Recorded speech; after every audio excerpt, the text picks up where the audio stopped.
When it comes to Fox News, there's a lot of misinformation. And not just from Fox, but from its critics as well. So I figured it'd be a good idea to make a video answering some of the most common questions I get about Fox News, Tucker Carlson, the FCC, and misinformation in general. So let's get into it. Why do you call Fox News a news channel and Tucker a news host? The simplest answer is because a lot of people see it that way. That's one of the biggest things I am trying to get across to people. Just because you see through the misinformation doesn't mean that everyone else does. After all, Fox News is the most watched cable news channel in the country. That means something. If you have a relative that watches Fox religiously, I'm sure you've gotten a peek into their alternate reality. Fox wants its viewers to believe that cities are burning and kids are cutting off their junk. It's ludicrous. But Fox has perfected its shtick, catering to the fears of an older conservative audience and passing it off as actual reporting. And Fox has covered its ass. It's taken time to discredit reliable reporting from other outlets, essentially telling viewers that Fox is the only source you can trust. And this same idea applies to Tucker. When I post something ridiculous that Tucker said, I often remind people that he is the most watched cable news host in the country. And every time I say that, people rush to correct me, saying that he's actually a propagandist, which is true, or that this is a political opinion show, which is also true. But that's not what Tucker says. He tells his audience outright that this is a news show. And that's what's important. In this day and age, the idea of news is subjective. And it doesn't matter if that's good or bad, whether you like it or not, because that is the reality. For millions in this country, Fox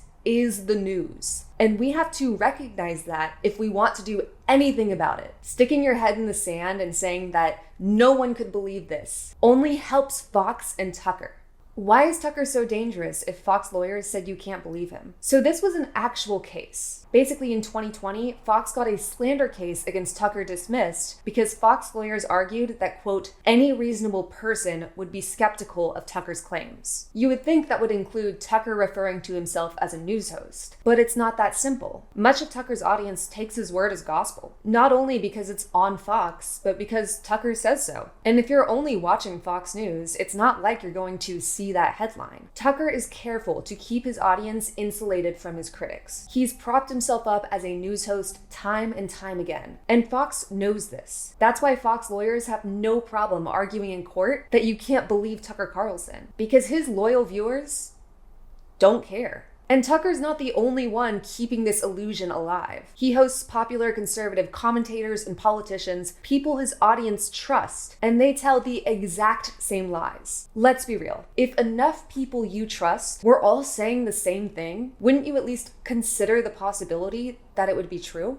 Even if it's as outrageous as calling Tucker Carlson an actual journalist. And let me be clear, Tucker is not an actual journalist. He's just a guy who manipulates his audience into believing an alternate reality. But those viewers see him as a journalist because their entire media diet tells them so. The technicalities don't matter. Like I said, I call Tucker Carlson tonight the most watched cable news show in the country, and it's not because Tucker is a reliable source. It's because a good chunk of America considers Tucker a reliable source, and pretending otherwise is just a comfortable lie people tell themselves. Didn't the FCC categorize Fox News as entertainment? And if that's the case, why doesn't the FCC do anything about Fox News' misinformation? There's this meme that people love to share, spreading a rumor that Fox News is classified as entertainment instead of news by the FCC. Like this one, and this one, and this one. If you are someone who frequently posts these memes, please watch the rest of this video and stop posting them because the information is wrong. So the basic premise of this rumor is that the FCC decided Fox wasn't a legitimate news source, and Fox was forced to change its categorization from news to entertainment for legal reasons. That originally came from a satire site in 2013, but people are still spreading it and derivatives of it as fact. So here are the two big points to make about Fox News and the FCC.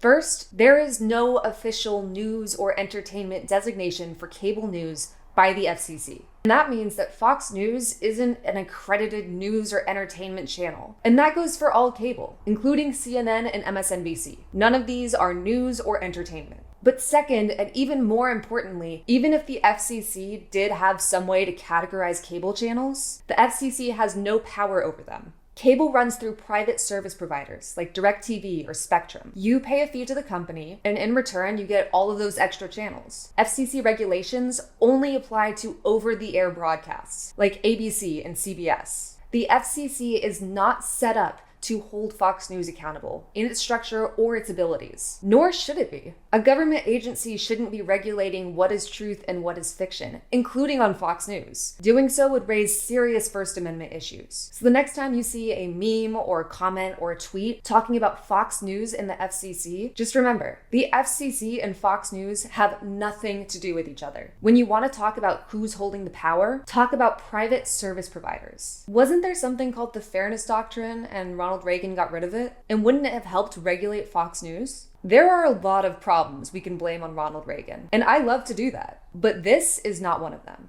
Just like with the memes about the FCC, there's a lot of misinformation about the Fairness Doctrine, especially when it comes to Fox News. For example, look at this one. After being in the US for only 1 year, Ronald Reagan made Rupert Murdoch a citizen. Then he had his FCC chairman scrap the Fairness Doctrine. And since then, Murdoch has been using Fox News to spread conservative propaganda. There is a lot of wrong information in this, so let's break it all down. The Fairness Doctrine was an obligation outlined by the FCC in 1949. Essentially, what it said is that airtime has to be devoted to issues of public importance, and representatives of both sides had to be allowed to present their case. Now, this wasn't a law, it was a regulation by the FCC. In 1987, the Democrat-controlled Congress passed legislation that would preemptively codify the Fairness Doctrine into federal law, and Ronald Reagan did veto it. But remember, it was already an FCC regulation. And a few months later, the FCC decided to scrap the Fairness Doctrine over concerns about the First Amendment. Now, Ronald Reagan and Rupert Murdoch did have a publicly amiable relationship. Reagan's campaign actually credited Murdoch's New York Post with Reagan's 1980 victory. And while he was president, Reagan waived a regulation that stopped someone from owning a television station and a newspaper in the same market. This allowed Murdoch to hold on to the New York Post while creating his cable news empire. But that's completely separate from the Fairness Doctrine. But let's say the Fairness Doctrine still existed. The Congressional Research Service actually looked into this and finally concluded that broadcast, which the FCC regulates,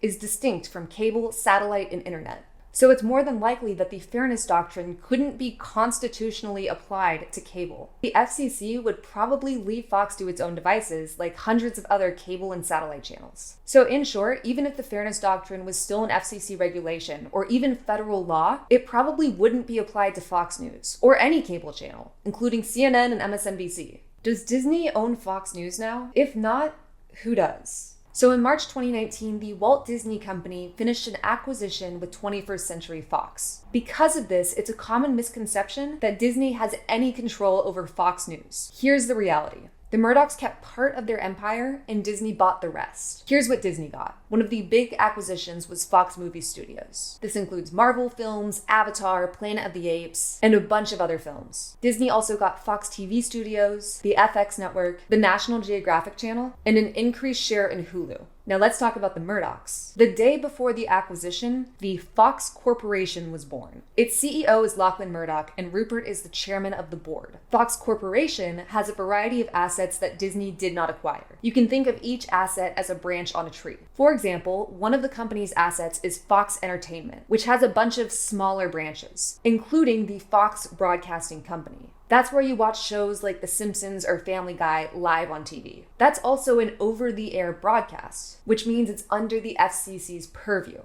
But remember, Fox Entertainment is just one branch of the Fox Corporation tree. Fox Corporation also has Fox News Media. This is a completely separate asset from Fox Entertainment. It includes Fox News and Fox Business, both of which are cable channels, putting them outside of the FCC's authority. So Fox News is still owned by the Murdochs, nestled under Fox News Media, which is under the umbrella of the Fox Corporation. Disney does not own Fox News, nor does it have any say in what Fox News does. Disney has its own separate, equally complicated tree. Have you ever wondered how exactly Fox News makes so much money? There are two main ways that Fox News makes money. The first one, advertisers. Fox News has advertisers like any other channel. Different companies sponsor different shows, but these are Fox News' leading advertisers. The ones who are still supporting Fox, even after the election misinformation and the Dominion filings and the ruthless crusade against trans kids. But that's just one way Fox makes money. The second is subscriber fees. This is how Fox News gets you to pay for its misinformation, whether or not you like or even watch Fox News. In fact, if you have cable right now, you're paying about $20 a year just for Fox News. Basically, every cable channel charges service providers a small fee per subscriber. It varies from channel to channel, but Fox News's fees are extremely high. Fox makes about $1.8 billion just in subscriber fees every year. That's twice as much as CNN and 3 times more than MSNBC. How do they do this? In short, Fox pressures service providers by leveraging a loyal audience. Take a look at this graph. This is 1 month of subscriber fee revenue in 2019 for Fox News. But this is how much Fox would have made if only its primetime viewers paid.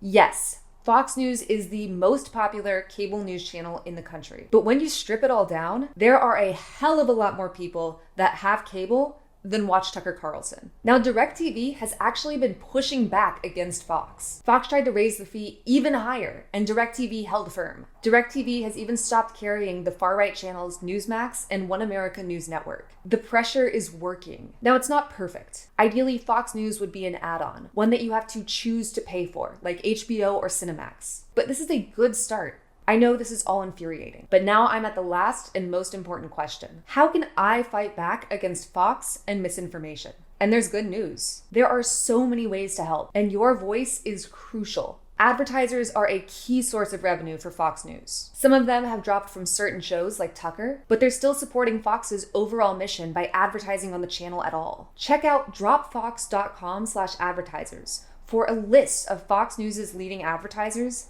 as well as their Facebook, Twitter, and media emails. When you have a second, just write a message to any of these companies and tell them to stop advertising on a channel that promotes misinformation, hate, and fear. The Check My Ad Institute is also defunding some of the biggest voices in election disinformation, including Fox News Digital. You can find out more on their website, as well as tangible actions you can take to help with their campaigns. Subscriber fees are also a massive moneymaker for Fox. Right now, if you have cable, you are being forced to financially support Fox News. But we talked about this before. The pressure is working. DirecTV has stood up to Fox News when Fox tried to jack up their rates. That is a major development, but it's just the start. Cable providers need to know that you don't want to be forced to pay for Fox News. You should be allowed to opt out. Contact your service provider and tell them you don't want to pay the Fox fee. And in the meantime, sign up for updates with Media Matters' No Fox Fee campaign. But this isn't all just writing emails and sending letters. Truth Tuesdays is a group that protests every Tuesday at the Fox News HQ in New York. And you can join that group even if you aren't in New York. Their website has resources so you can set up protests in your own town. But you can also help fight Fox's misinformation by talking to the people in your life. Whether it's spreading the word about subscriber fees or de-radicalizing a loved one, everyone has a voice in this fight. It's just a matter of whether you use it. Fox News and the Murdochs are powerful, but they're not invincible. And it's about time we make them realize that. I watch conservatives for work, but I make fun of them for pleasure. You can find me on TikTok, Twitter, and Instagram.